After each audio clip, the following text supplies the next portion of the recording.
ranking, but a different ranking. Different, different. This is give it a ranking on the Ghostbuster franchise without being interrupted by somebody else trying to get my attention. Yeah. So the first one, where it's good, the casting is great. Well, most of it. The mayor, I'd say he's probably my second favorite character. Mm, yeah, in the first and second. So yeah, mayor's great in those. And then other characters as well, but aside from the characters, and yeah, I'll do a video on that later. I'm just waiting on stuff to get here on for the other video. But the yeah, but the second one, like I said, good characters, really good in that one. Judge, the mayor is better. Trying to think. No, I think yeah, yeah. Well, and so this one is what's really good, but not the well, kind of in it good in its own way. I'd say I don't know. I'd say it's a great way to start out a franchise where some films it doesn't really feel like it's got its footing till like the second or third. This one showed really good beginnings. I mean, at least it was better than the beginning of like I don't know, like even the Force Awakens didn't really seem like the best way to start a film. I mean, it was beautiful, but if you take away the scenery, you know. But at least this, they really mesh out the characters, you know, the backstories and all that. Like for example, like I was saying in The Force Awakens, it really you don't really find out about her story till later on, and it's really drawn out. But this great way to find out, you find out about Dan Aykroyd's character's parents and how they left in the house, and you know things like that. You find out everything about. You find out the backstories on everybody. Um, well, except the actor from The Crow. You basically just find out he needed a paycheck. Yeah, but the second one really great with the Statue of Liberty. Yeah, but then we got this one. Yeah, I find it very good. I actually, yeah, I actually liked it from the very beginning. Well, no. I did. I did. Well, I don't know. I mean, until I saw Melissa McCarthy in it. I mean, when you could tell she was just trying to pull a Bill Murray. But then over time, I grew to really enjoy it. And I'd say it has its moments. It's good at certain parts, but not perfect as a complete movie. Um, but then I'd say, yeah, but then I'd say,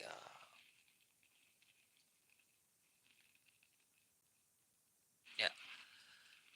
Then the other films are really good too, and but I would say they're actually my favorites in the franchise. Yeah, the Ghostbusters Afterlife, the Ghostbusters other one, the Frozen Empire, really great, really great. But yeah, those I would say are my favorite. I'd say the characters of Bill Murray and Dan Aykroyd and all of them really work better older. The characters when they were in the beginning films, their humor didn't really work the best. Even nowadays, you would find it kind of cringy. I mean, in the first one, you have Bill Murray courting her, how he's doing. You have in the second one, all that other stuff. Even the dinner scene at the restaurant, you would not find the best. You know, so what I'm saying, in the first and second one, you may find things in it that really don't hold up today as far as what you can do, but in the recent ones, it just works. It's more acceptable and it works a lot better. The humor meshes better, everything else meshes better, and it's all acceptable, you know? And I'd say the Ghostbusters Afterlife and the Ghostbusters Empire is a Frozen Empire, like I said, are the best in the franchise. And I also feel that Ghostbusters Afterlife is the best because it actually has the best uh, toys.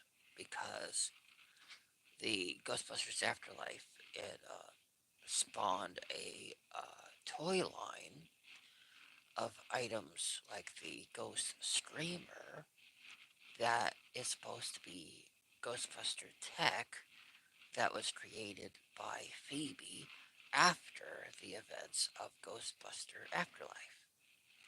So the other films did not have tech that was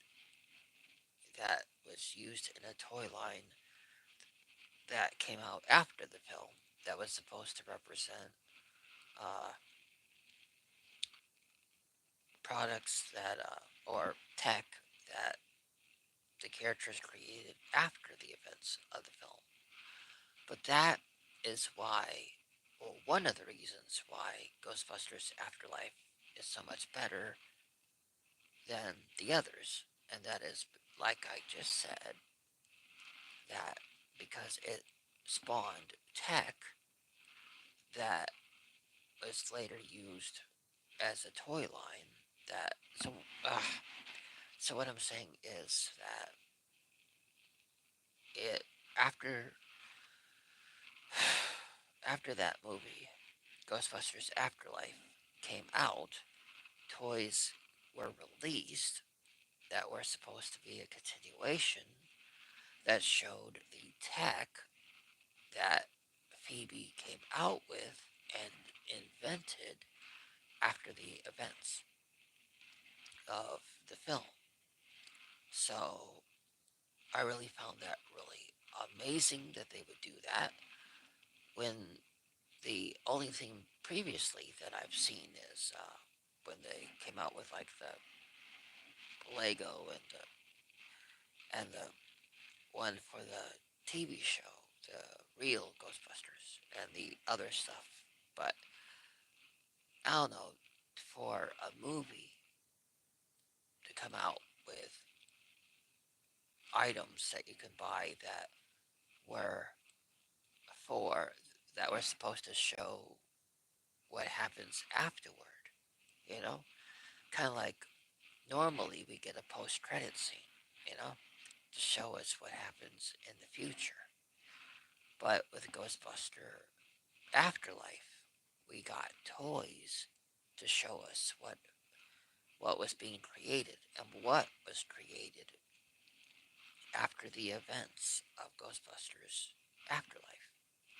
That I find really interesting. And yes, I did buy the product. Yep. Okay. Yeah. Um, and I'd say, yeah, great product. I did order it. Great movie. Ghostbusters Empire or Frozen Empire is a good film, but I don't know. Sometimes when you make perfection, it's hard to live up to it. So I would say Ghostbusters Frozen Empire is a good addition to the New York, but I don't know. I'd say I don't know, I'd say the at least the first one we got after Ghostbusters 2016 felt more of a true sequel, where I don't know, Ghostbusters Afterlife just doesn't to me. It yes, we got the one thing back, but it feels more newer. It feels less like a sequel and more like a new thing, you know. Where at least the first one in the newer franchise felt, you know, it felt it felt like what we needed after waiting so long for a sequel to the second one. Where this one, what we got in Frozen Empire, didn't really feel like something we needed. They could have it could have went differently, a different tale than this.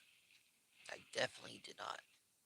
I mean, yes, there are parts in it that do feel like the first one, but it just I don't know. It doesn't have the magic that Ghostbusters Afterlife had.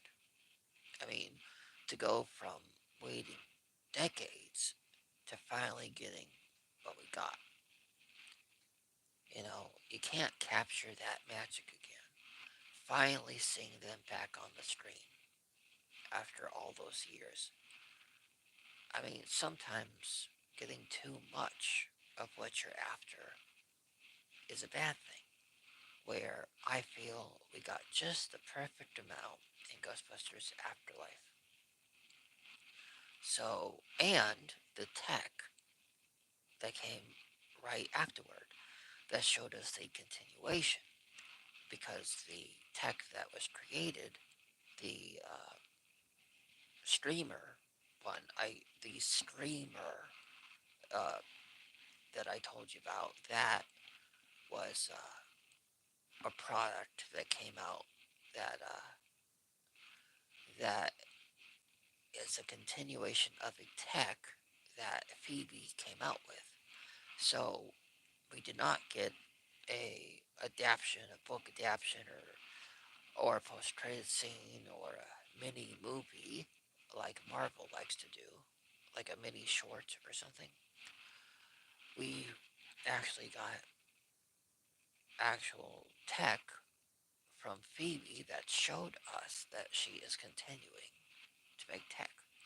Yes, they show us this in Frozen Empire, but yeah, it's so I'm just saying yeah. So if I would have to rank them, I would go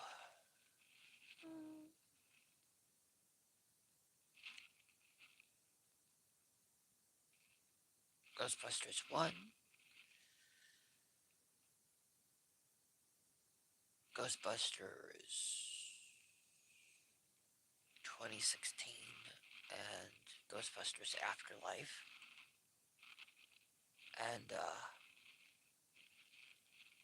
and then Ghostbusters the Frozen Empire, because it just really worked having the stinker, which was 2016 first, because it gave us a taste of the actors that we wanted back so badly, to really help us remember again that it doesn't work unless it's a direct sequel. And then, after years, we got the direct sequel. So, That's my ranking, and yeah, and I'm highly considering collecting uh, mold, spores, and fungus.